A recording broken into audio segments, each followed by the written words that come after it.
Hello!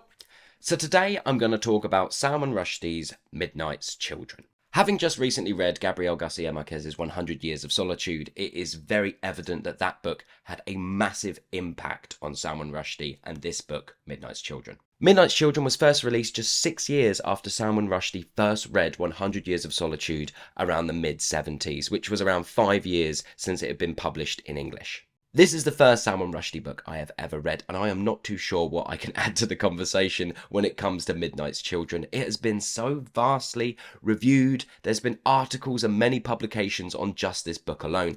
It won the Man Booker Prize, and then it went on in 1994 to win the Booker of Booker Prize, which is where they put all the previous Booker winners together and found a winner out of all of those, and this book won that prize. This book is just so jam-packed, and its themes are many. Here are some of the ones that I was sort of picking out and making note of as I was reading. Identity, history and memory, nationalism and independence, language, family and inheritance, power and politics, and finally, religion. There's probably many other themes within this piece of work that I am totally missing, but those are the ones that were just standing out to me as I was reading it. So, what is this book about? The novel explores the history of India from its independence in 1947 to the emergency declared in 1975 by the then Prime Minister Indira Gandhi. The story is told from the perspective of a character called Saleem Sinai, who was born at midnight on the day of India's independence. And he is one of 1001 children born at that exact moment. I'm not sure if I'm getting that number correct, but I think that's about it. All the children born at midnight at that time on the day of India's independence are given powers. And the closer they were born to the exact moment of midnight, the stronger their powers are. So we have Saleem Sinai, who was born pretty much the closest to midnight and has sort of like the most amount of strength out of all these children. And it sort of goes in varying degrees. He also has a rival who was born at a similar sort of time. And both of those two seem to have the same sort of power within them. Saleem's main power is that he's telepathic. So he can communicate his thoughts and feelings to all the other midnight children, and he can sort of connect them together so they can have this kind of conferences and they can sort of talk to each other and discuss their powers and India and their lives. Saleem can also tune into people's thoughts, and at the start it's quite dizzying how many people he can hear and the different images he can see. But as he grows, he learns to control this, but he can also look into someone and see their history, which is why Saleem is able to give us a detailed account of his grandparents, as he can see their thoughts and their memories, and he is sort of telling us, the reader, the history of his family lineage. And that's where the novel starts. We start with his grandparents, the history of his grandparents, and this book goes into so much detail with every aspect. In fact, the page count is quite large until we even get to Saleem Sinai's birth. That's how much detail we go into in the sort of a chain of events that led to him even being born. So the novel follows Saleem's family lineage in great detail, but the novel also at times switches narrators and perspectives, and we also do time jump around structurally at times, which can be quite complex and quite hard to get your head around.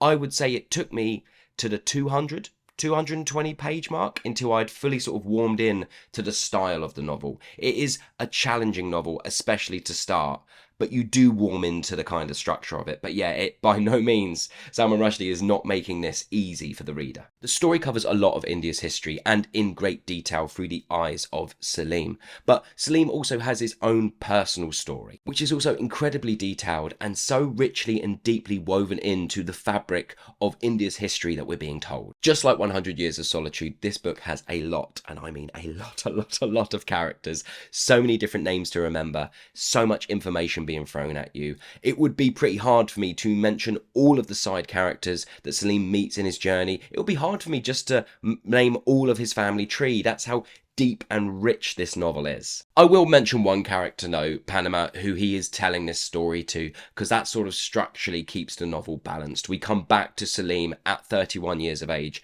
telling Panama his story and how he keeps jumping back and forth in time, and she's trying to keep up or trying to believe the fantastical things that he's telling her. The story is set against the backdrop of the partition of India, which led to the creation of Pakistan and the mass migration of people across borders. I mean, lots and like 10 million people, which is just an insane number, and I did not know that. 10 million people all migrating at the same time. Just, it's unfathomable. Side note, just so you know, I knew very, very little of the history of India going into this book. So actually, a lot of what I've read, the book has in fact taught me. So I have spent a lot of time Googling to make sure whether it wasn't just sort of a historical fiction thing that's been made up or whether it actually happened. And to be honest, most of this book and the events that happen are fact. The book dives into the history of Kashmir as well, and the history of war between Pakistan and India over that region. The book also refers to the emergency, which is a major part of the story. It refers to the period in India's history where civil liberties were suspended and political figures, political opponents were jowled and in some instances killed. I can't believe I've made it this far into the review without mentioning the words magical realism, because that's exactly what this book is.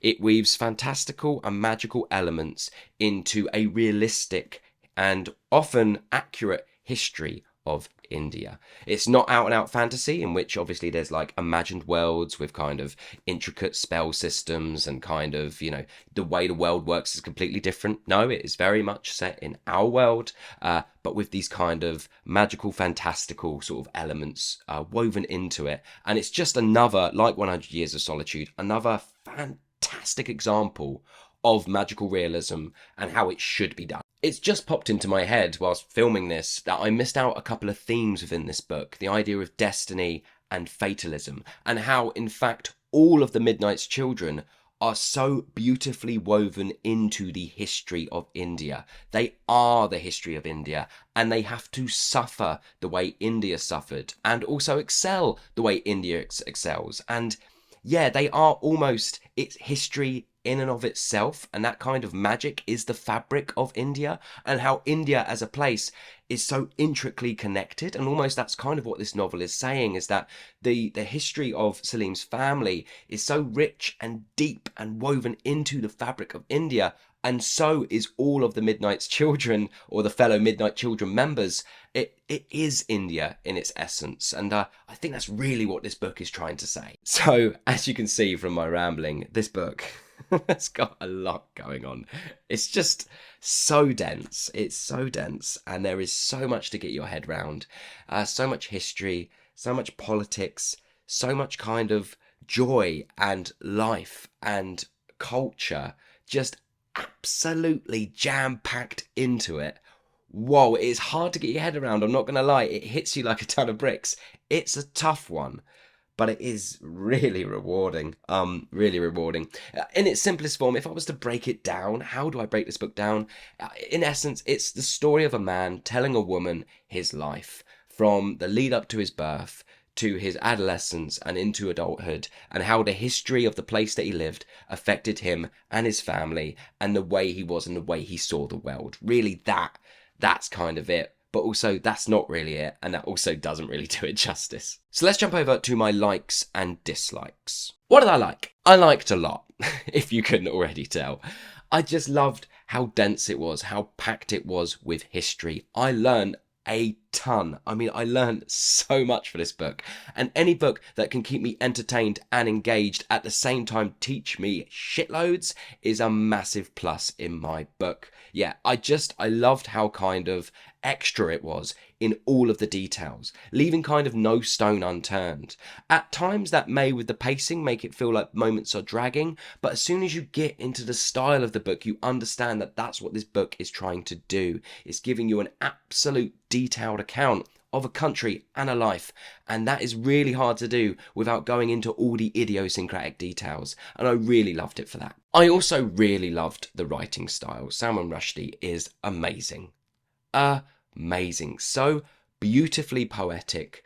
Just the words flow across the page. It is, I'm not going to say masterpiece. I'm not going to say that. I don't know. It's hard when judging. I'm going to have to read it again and again to figure out whether I think this piece of work is a masterpiece. That's probably too big a title to give it off of one read. But I'm not going to lie, his writing is so good. It's so good. And challenging. It is challenging. It's a bit like Cormac McCarthy in that sense. It is challenging. But once you've got it, once you're in, you just look at it and go, how did you write this? How did you write that sentence? How did you put this together in this way? My God, you are so good.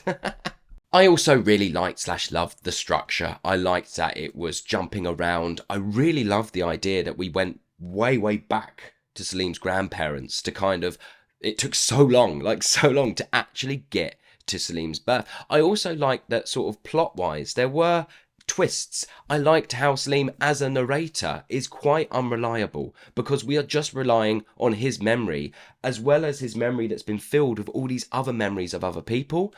I do like that by the halfway point I started really to question how much I could trust Saleem as a narrator, and that was a really nice extra touch. That is something that 100 Years of Solitude doesn't do, and that just added this element of, oh, Saleem could reveal something at any moment in the aims of being honest that I didn't see coming. So it really did have moments where it properly surprised me. So what didn't I like? It's hard. It's really hard to read. You get there eventually, but I don't know, it becomes a tricky one to recommend to people because you go, it's just so good, it's really educational, it's this, it's that, it's the other, but you can't deny that it's really challenging. It's really hard to get your head around. And unless you've read a lot of literary fiction and you're really well versed, it's a hard book to recommend to someone. You know, someone who's trying to get into the classics or who's looking at the history of literature in the English language and is trying to approach things. I wouldn't recommend it as a thing that you go to first because it's hard. It's tough. It's a really tough read. And there is a part of me that wishes that maybe it was, I can't believe I'm going to use this analogy. You're going to hate me for it. But the idea of like a computer game that sort of, it allows that entry point for you to get in and figure things out. And then you start to slowly get into the intricacies of it. I don't know. There's a part of me that really wants to share this book with loads of people and say, you're going to learn so much. It's such a wonderful example of magical realism. But I know so many people won't make it past page 50. I just know they won't. And that's a kind of a little bit of a dislike. I wish it was a little bit more easier to access from the off. But that's just me. You may have read this and been like, Andy, what are you talking about? It is so easy to access from the off. And if so, I'm happy, I'm glad. It might be my dyslexic brain at times just not keeping up. But yeah, so that would be my kind of dislike. It's not really a dislike. It's just a kind of like, kind of thing. It's a kind of thing. So there you go. I'm going to leave this review there. Otherwise, I'm just going to keep rambling. I've already got pretty deep into the ramble zone, but I'm going to leave it there.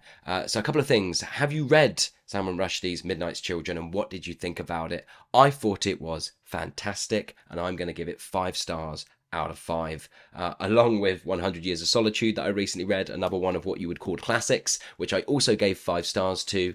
I'm colour me impressed. Yeah, absolutely loved it. But yeah, have you read it? Did you get on with it the same way I did? Do you have issues with the book? And if so, let me know in the comments below. As always, thank you so much for watching, and I'll see you all on the next one.